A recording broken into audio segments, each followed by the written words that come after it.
என்னோட பையன்கிட்ட சொன்னேன், "நேத்து வச்ச பழைய இட்லி இருக்குடா, இன்னைக்கு நைட் வந்து சில்லி இட்லி போட்டு தரேன்னு" சொன்னேன். கடைசி பார்த்தா அது 2 இட்லி தான் இருந்திருக்கும் போல. நான் கவனிக்கவே இல்ல. ரொம்பவே சிம்பிளான சில்லி இட்லி எப்படி செய்றதுன்னு பார்க்கலாம். ஒரு பேன்ல வந்து கொஞ்சமா எண்ணெய் சேர்த்துக்கோங்க. எண்ணெய் சூடானதும் கொஞ்சமா கருவேப்பில, ஒரு பச்சை மிளகாய், கொஞ்சோண்டு குடமிளகா, ஒரு பெரிய தக்காளி, பெரிய வெங்காயம் வந்து ஒரு ஒரு மீடியமான சைஸ் பெரிய வெங்காயம் எல்லாத்தையும் சேர்த்து கட் பண்ணி நல்லா வதக்குனதுக்கு அப்புறமா, தேவையான மசாலா வந்து சேர்த்துக்கலாம்.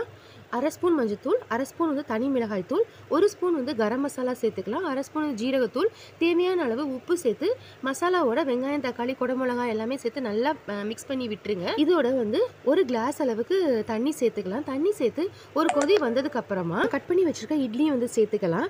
இட்லி வந்து 2 தான் இருந்தனால தோசை கல்லே வந்து குட்டி குட்டியா ஒரு 2 குட்டி தோசை வந்து ஊத்திக்கிட்டு, அதையும் வந்து கட் பண்ணி இதில வந்து சேர்த்துக்கிட்டு, மசாலாவோட சேர்த்து நல்லா மிக்ஸ் பண்ணி விட்டுருங்க. அவ்வளோதான் நம்மளோட சில்லி இட்லி. இல்ல நம்மளோட சில்லி இட்லி தோசை ரெடி ஆயிடுச்சு.